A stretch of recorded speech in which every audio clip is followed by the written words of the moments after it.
Giving birth to a child is considered to be one of the happiest times in someone's life. However, according to the Centers for Disease Control, a very reputable source, about 8 to 19%, that's about 1 in 7 women, experience postpartum depression. That means it's highly likely that each one of us knows someone personally or knows someone who has suffered with this illness. Though I knew several people who had struggled with this depression, I didn't know that it would affect me. After giving birth to my first child, I struggled with postpartum depression. It was the hardest thing to deal with because I didn't understand why I was feeling this way. I loved my son, so I didn't understand why I was having these conflicting feelings. I want to explain to you today that many women struggle with postpartum depression and they're dealing with a very real disease that needs to be addressed and taken care of.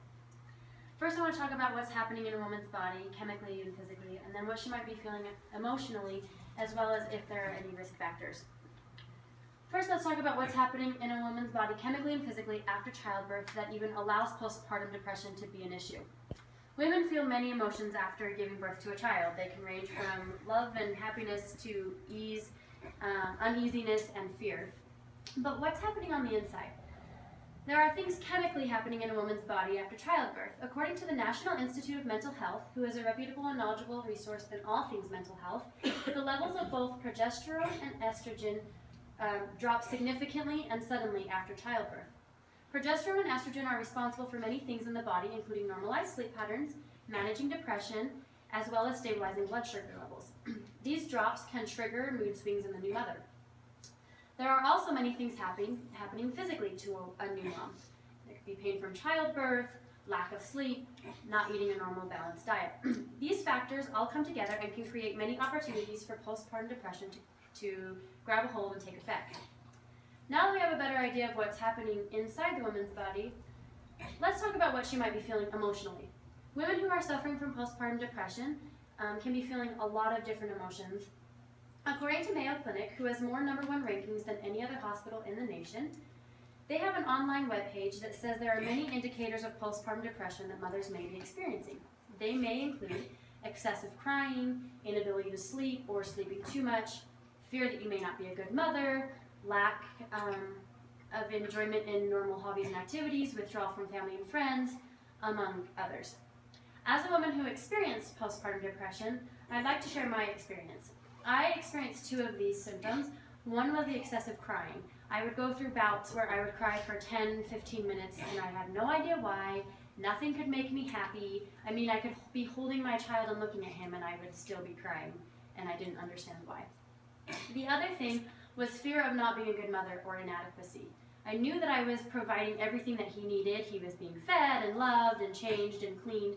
But for some reason, I always felt like I was measuring just short of what he needed and I was somehow going to negatively affect him in the long run. The Mayo Clinic also points out, and it's important to remember, that these feelings and emotions can be delayed up to 6 months after childbirth, and that if they aren't taken care of, they can just get worse or last many months. And that was my case.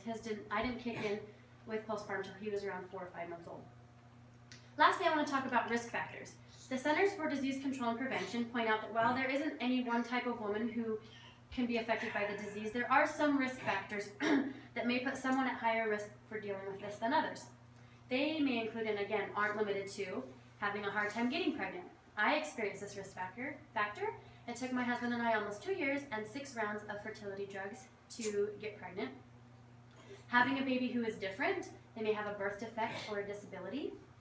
And the last one I want to talk about is having a healthy pregnancy and childbirth. I think it's important to remember that even women who experience healthy pregnancies and childbirth and have healthy babies can still suffer from this disease. Let me close by saying this. Women who experience postpartum depression are struggling with a very real and difficult illness that needs to be recognized and addressed. As we discussed today, there are many things that women experience chemically, physically, and emotionally during pregnancy and after birth that may cause them to suffer from this horrible disease that is postpartum depression. They may also be predisposed to risk factors that make this likelihood even greater. It is important that any woman feeling these symptoms recognizes the struggle and reach out for help. Do not be ashamed. You are doing your best. Remember that we women can stand together and help each other out.